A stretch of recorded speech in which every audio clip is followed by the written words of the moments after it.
Good morning. Today, 2nd August 2025, Saturday. Wisdom of Word of God morning ડિવોશનમાં આપ સર્વનો આવકાર કરવામાં આવે છે અને પ્રેમી સલામ પાઠવવામાં આવે છે. આજે સવારે આપણે નીતિવચનોના પુસ્તકમાંથી એનો 14મો અધ્યાય અને એની 8મી કલમ ઉપર ટૂંકું મનન કરવા માગીએ છીએ. પ્રોવ્સ ચેપ્ટર 14 વર્સ 8 અને પ્રભુનું વચન આપણને આ પ્રમાણે કહે છે, પોતાનો માર્ગ સમજવામાં ડાયા માણસનું જ્ઞાન છે, પણ મૂર્ખની મૂર્ખાઈ તેનું કપટ છે. NIV બાઇબલ પ્રમાણે the wisdom of prudent is to give thought to their ways, but the folly of fools deception. અને એટલે આ બહુ અદ્ભુત વચન પ્રભુએ આપણને આપ્યું છે. અને મોટા ભાગે જે બાઇબલના જે વિઝડમ, જે જ્ઞાનના વચનો છે, એ જાણે કે એક પ્રકારની વ્યવહારિક ઈશ્વર વિદ્યા છે. બિબ્લિકલ વિઝડમ ઇઝ અ પ્રેક્ટિકલ થિયોલોજી. અને એટલે જે વ્યવહારિક ખ્રિસ્તી જીવન છે અને એમાં આ જ્ઞાન આપણને ખૂબ ઉપયોગી થાય છે. અને એટલે કેટલાક જે પ્રભુના સેવકો છે એ આપણને એ પ્રમાણે સૂચન આપે છે કે દરરોજ ડે ટુ ડે જો આપણે નીતિવચન વાંચીએ છીએ તો ખ્રિસ્તી વ્યવહારિક જીવનમાં આપણને ખૂબ સરળતા રહે છે અને આપણને આત્મિક રીતે કેવી રીતે જીવન જીવવું, વ્યવહારિક રીતે કેવી રીતે જીવન જીવવું, એ આપણને આ જ્ઞાનના વચનો દ્વારા શીખવા મળે છે. આજે સવારે જે વચન આપણને ખાસ સુલેમાન જે નીતિ વચન એના ફર્સ્ટ કલેક્શનમાંથી જે શીખવવા માગે છે ને, એ તો ડાયો જે માણસ છે, પ્રુડન્ટ મેન. અને જે આ પ્રુડન્ટ મેન એટલે ડાયો માણસ, કે જે જ્ઞાની માણસ, કે જે ઈશ્વરની બીક અને ભયમાં રહેનારો માણસ, એ માણસ એ જ્યારે હોય છે ત્યારે એ પોતાનો માર્ગ એ સમજવામાં એને સરળતા રહે છે. કેમ સરળતા રહે છે? કારણ કે ડાયો માણસ એ પોતાના માર્ગોનો વિચાર કરતો હોય છે અને એ માર્ગોએ જે ચાલી રહ્યો છે એ માર્ગ યોગ્ય છે કે નહીં એની રોજે રોજ એ તપાસ કરતો હોય છે. અને કેમ તપાસ કરતો હોય છે? કારણ કે એના હૃદયમાં એ ઈશ્વર રોજ એનું જ્ઞાન જે છે એને બોજ આપે છે કે પોતાની જાતને તપાસ કરવી. દાખલા તરીકે જે સોનું હોય છે બહુ મૂલ્યવાન ધાતુ તરીકે ઓળખાય છે, પણ એ સોનું જ્યારે અગ્નિમાં નાખવામાં આવે છે ત્યારે એની પારખ, એની તપાસ કરવામાં આવે છે કે એમાં સત્યતા કેટલી છે, એમાં 100% સોનું કેટલું છે અને ભેળસેળ કેટલું છે.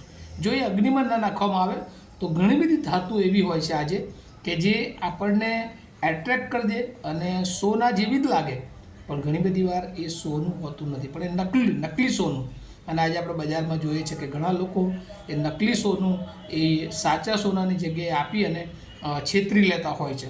અને એવી જ રીતે આ જે જ્ઞાન જે છે એ જ્યારે આપણી પાસે હોય છે, ઈશ્વર એ જ્ઞાન આપણને આપે છે, ત્યારે આપણે એ આપણા જીવનમાં સાચું શું છે અને ખોટું શું છે એને આપણે પારખી શકીએ છીએ. જેમ અરીસાની આગળ આપણે ઊભા રહીએ તો આપણું જેવું પ્રતિબિંબ હોય ને એવું જ એ અરીસો આપે છે, એમાં કોઈ ભેળસેળ કરી શકતું નથી. અને એ જ રીતે આ જે જ્ઞાન છે એ આપણને શુદ્ધ કરે છે. અને એટલે જે વિઝડમ, જે જ્ઞાન છે, એને પ્યુરિફિકેશન તરીકે પણ ઓળખવામાં આવે છે કે રોજે રોજ આપણે જ્યારે એ જ્ઞાનની પાસે આવીએ છીએ, એ વચનોની પાસે આવીએ છીએ, એ જ્ઞાનના સ્ત્રોત પાસે આવીએ છીએ, ત્યારે આપણને શુદ્ધ કરતા જાય છે. અને એમ આપણે પ્રભુમાં એ પ્યુરિફિકેશન, શુદ્ધિકરણ, પવિત્રતા તરફ એ આગળ વધી શકીએ છીએ. આ એક જે જ્ઞાની માણસ છે. અને અહીંયા લખ્યું છે the wisdom of prudent is give thought to their ways.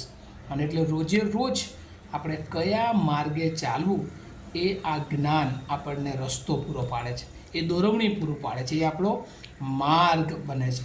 જ્યારે બીજો વિચાર જે અહીંયા લખવામાં આવ્યો છે બીજા ભાગમાં આ વચનના, પણ મૂર્ખની મૂર્ખાઈ તેનું કપટ છે, બટ ધ ફોલીઝ ઓફ ફૂલ્સ ડિસેપ્શન. કારણ કે મૂર્ખ જે છે, ગઈકાલે આપણે જોયું હતું કે એને હિબ્રુમાં એવિલ કહેવામાં આવે છે. અને એવિલનો અર્થ શું? તો કહે છે કે a sense of violence of God's loss, એટલે ઈશ્વરના જે નિયમો છે અને એમાં જાણે કે તોફાન મચાવનાર એ આ જ્ઞાન વગરનો, લેક ઓફ વિઝડમ એવિલ એટલે. અને એટલે એની પાસે જે મૂર્ખ છે તેની પાસે જ્ઞાન હોતું નથી સાચું, પણ તે જ્ઞાની હોવાનો એ દોડ કરે છે. અને એટલા માટે એનામાં કોમન સેન્સ હોતી નથી, એ સેન્સલેસ હોય છે. જે ગ્રીક શબ્દો આપણે ગઈકાલે જોયા હતા એ મોરલી વર્થલેસ હોય છે. અને એટલા માટે મૂર્ખ હંમેશા એ લોકોને એ દુષ્ટતા તરફ લઈ જાય છે. જે એનામાં મૂર્ખતા છે, એનામાં જે જ્ઞાન નથી, અને એટલા માટે એ જ્ઞાનનો દેખાડો કરતાં એનો જે ગુણધર્મ છે તે માણસોને અસત્ય તરફ લઈ જાય, અને એ અસત્યતા તરફ લઈ જાય છે, અને એટલે દોડ કરે છે. અને એટલે તો યશાયા પ્રબોધક એનો પહેલો અધ્યાય એની 14મી કલમ જો આપણે વાંચીએ તો ત્યાં લખ્યું છે, યહૂદી પ્રજાને માટે, ઇઝરાયેલના લોકોને માટે યહોવા કહેતા હતા, તમારા ચંદ્ર દર્શન તથા બીજા જે કંઈ પર્વો તમે પાળો છો એનાથી હું કંટાળી ગયો છું, હું થાકી ગયો છું, એવું યહોવા કહે છે. કેમ? કારણ કે એ તમે ખાલી દેખાવ કરો છો, પણ તમારું હૃદય તો કંઈક જુદી જગ્યાએ જઈ રહ્યું છે, તમારો ઈરાદો કંઈક જુદી જગ્યાએ છે. આમોસ પ્રબોધક પણ 5મો અધ્યાય એની 22મી કલમમાં કહે છે કે તમારા ખાધારપણો, તમારા દહનારપણો, તમારા જે કંઈ શાંતપણો છે એ બધાને હું સ્વીકારીશ નહીં, કારણ કે હું એને ગણકારતો નથી, એવું કે ત્યાં તો લખવામાં આવ્યું છે. કેમ ગણકારીશ નહીં? કારણ કે એ ખાલી દેખાવ છે અને ઈરાદો તો કંઈક જુદો છે. અને આજે ઘણી બધી વાર આપણા જીવનોમાં પણ એવું જોઈએ છે. આપણે જે દેખાઈએ છીએ એવા હોતા નથી, આપણે જે કરીએ છીએ ખરેખર આપણું કામ હોતું નથી, પણ અંદર કંઈક જુદું ચાલી રહ્યું છે અને દેખાવ જુદો કરે છે. ને માણસોને કદાચ આપણે છેતરીએ, પણ વાલાઓ દેવને છેતરી શકતા નથી. અને એટલે યાદ રાખીએ કે આપણે એ પ્રભુના બાળકો, પ્રભુના લોકો તરીકે હંમેશા જે માર્ગ, જે જ્ઞાન ઈશ્વરે આપ્યું છે એના દ્વારા આપણે રોજ આપણી જાતને પારખીએ. આપણે કોઈ સંપૂર્ણ નથી, બધામાં નાની મોટી ખામીઓ છે, પણ એ ખામીઓ રોજે રોજ સુધારીએ અને પ્રભુની આગળ એ શુદ્ધ થતા જઈએ. અને એક દિવસ પ્રભુ આપણને લેવા આવવાના છે, ત્યારે આપણે મળવાને માટે હંમેશા તૈયાર રહેવું જોઈએ. અને એટલે આજનું જે વચન છે એને જો થીમ આપવું હોય તો કન્ડક્ટ કેરફુલ કન્સિડરેશન. આપણે આપણા વર્તનને રોજે રોજ એ સુધારવાની જરૂર છે, અને જો સુધારીએ છીએ તો ચોક્કસ એક દિવસ એવો આવશે કે પ્રભુ આપણા જીવનો દ્વારા ઘણા બધાને તેની પાસે લાવશે અને આપણને પણ માન અપાવશે.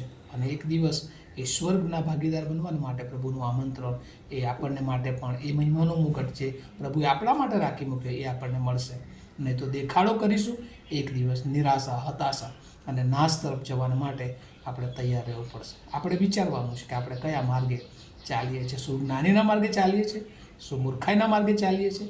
આપણે પોતે આજે સવારે નક્કી કરીએ અને આપણે પ્રભુને આપણે જીવન સોંપી દઈએ અને પ્રભુને કહીએ, પ્રભુ હું આ રહ્યો અને હું આ રહ્યો, અને પ્રભુ આપણા જીવનને ચોક્કસ એ આશીર્વાદિત કરી શકે છે. આ વચનો સમજવાના માટે પ્રભુ એની બહુ જ કૃપા આપણે સર્વને આપે. આવો આપણે પ્રાર્થના કરીએ. અમારા જીવંત અને દયાળુ ઈશ્વર, અમે તમારો બહુ આભાર માનીએ છીએ.